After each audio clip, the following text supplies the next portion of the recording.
নমস্কাৰ বন্ধু বান্ধৱীসকল, আপোনালোকৰ বাবে বহুতে ভাল খবৰ আহিল। অসম চৰকাৰৰ ফালৰ পৰা পুনৰ আপোনালোকক গ্ৰেড 3 এণ্ড গ্ৰেড 4ৰ নতুন চাকৰি মুকলি কৰা হৈছে আৰু এইসমূহ পদত আপোনালোকৰ জুন মাহতে আপোনালোকৰ নিযুক্তি দিয়া হ'ব।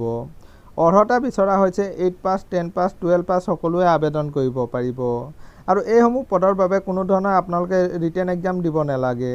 মাথো আপোনালোকৰ ৱৰ্ক ইণ্টাৰভিউৰ জৰিয়তে চিলেকশ্যন কৰা হ'ব আৰু আপোনালোকৰ ৱৰ্ক ইণ্টাৰভিউ অনুষ্ঠিত কৰা হ'ব। আপোনালোকে চাব পাৰে 2 জুন তাৰিখে আপোনালোকৰ ৱৰ্ক ইণ্টাৰভিউ অনুষ্ঠিত কৰা হ'ব।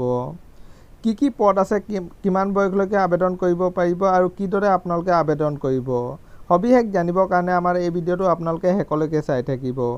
বলক ভিডিঅ'টো আৰম্ভ কৰোঁ। আপোনালোকে চাব পাৰে আপোনালোকৰ যোৰহাট ডিষ্ট্ৰিক্ট কোৰ্টৰ ফালৰ পৰা এইসমূহ পদ আপোনালোকক মুকলি কৰা হৈছে আৰু এইসমূহ পদ আপোনালোকৰ পাৰ্মানেণ্ট পদ নহয়, আপোনালোকৰ কণ্ট্ৰেক্ট বেচিকৰ পদ আপোনালোকক মুকলি কৰা হৈছে। কি পদ আছে বলক চাই লওঁ।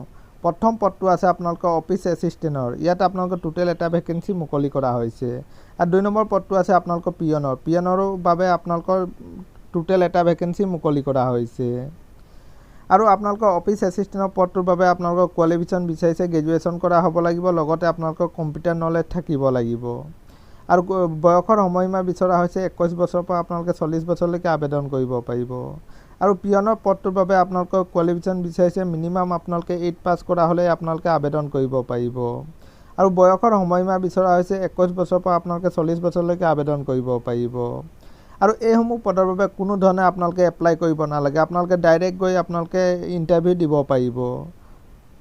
আপোনালোকে চাব পাৰে আপোনালোকৰ ৱৰ্ক ইণ্টাৰভিউ অনুষ্ঠিত কৰা হ'ব আপোনালোকৰ অফিচ এছিষ্টেণ্টৰ পদটোৰ বাবে আপোনালোকৰ 2 জুনত আৰু আপোনালোকৰ যিবোৰ পিয়নৰ পদ আছে এই পদটোৰ কাৰণে আপোনালোকৰ 30 মে'ত আপোনালোকৰ ৱৰ্ক ইণ্টাৰভিউ অনুষ্ঠিত কৰা হ'ব। এইটোৱে আছিলে বন্ধু বান্ধৱীসকল এটা সৰু সুৰা ইনফৰ্মেশ্যন। সদায় এইদৰে জব নটিফিকেশ্যন পাই থাকিবৰ কাৰণে আমাৰ চেনেলটো ছাবস্ক্ৰাইব কৰি দিব। ধন্যবাদ।